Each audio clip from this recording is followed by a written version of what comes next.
Hey guys, welcome back to this video.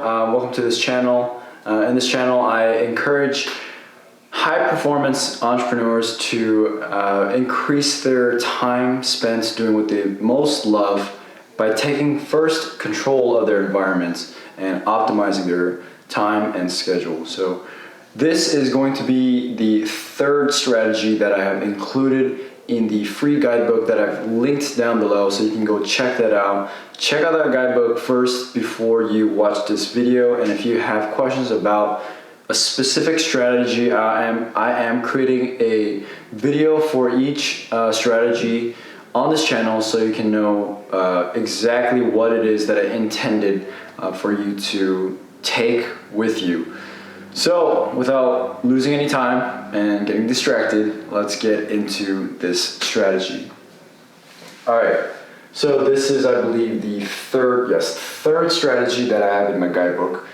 Eliminate clutter. So let's just break this down for a second. Eliminate, meaning getting rid of. You don't need things, okay? Which implies you don't need things. Clutter being any physical things that serve no purpose, right? So it's basically removing stuff that you don't need anymore.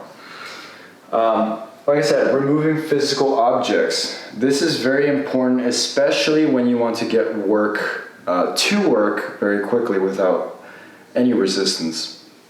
I don't know about you, but I've had things on my desk that I really didn't, even touch or use for months. And even weeks that I didn't really use, and I would have it on my desk, and what that would do is it would distract me from what I had to do right in front of me.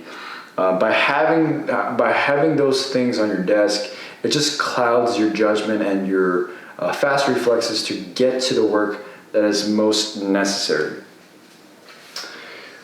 Now, I don't mean to say to get rid of everything, because there are things that you would be using that will serve your needs and your goals practically, but I'm sure there are things that you do not use, like I said, with the stuff that I had on my desk, that have no purpose anymore.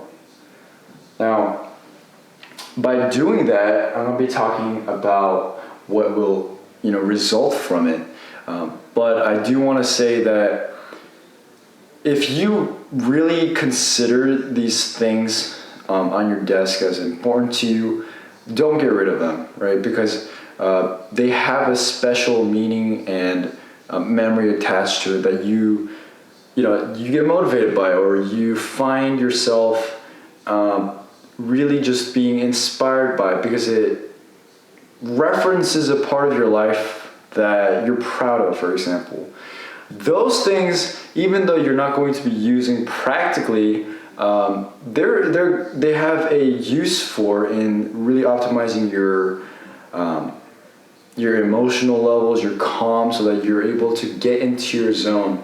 So in that sense, I encourage you to really take this with a grain of salt and to be your own thinker right behind this, so that you know that there are things that you have that other people might not find it to be useful or practical, but you might. And so, like I said, use your best judgment in deciding what to keep and what to discard from your desk. But the purpose, like I said, stand still. It is to basically get rid of anything that doesn't serve any purpose, to then focus that attention and time on the thing that really matters in front of you. Alright, so what will happen? So subconsciously, when you don't have things that are physically there to distract you, right, or to attract your attention from the thing that you're working on, it will help you to look and to observe and eventually to really invest your attention to do work and to get work done, right? Second thing that will happen is that you'll have a more calm state of mind. Believe it or not, having things around really affects the overall environment and the energy of the room. So if you have things laying around just in general, right? Not even on the work desk, but just around, it can really take your attention off from what you're doing and lead you to a path that you probably don't want to go into, but it's subconsciously doing that. Like I said, by getting rid of them, you're subconsciously and intentionally directing your attention to what is most important. The third thing is no physical resistance to get to work.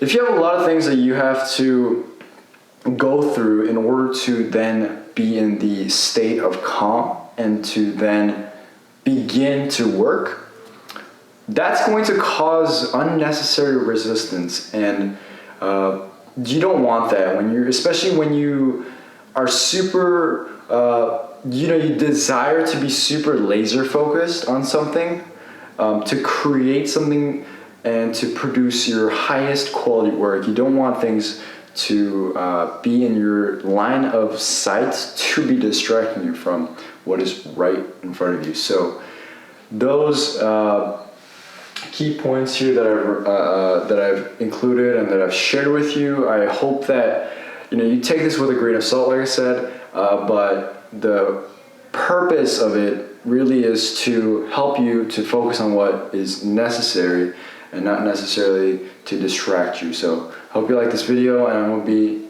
like I said, creating and pushing out more content regarding the strategies that I have in the guidebook. So make sure to check that out in the link below and to subscribe to my channel for more videos like this. So I hope to see you in the next one.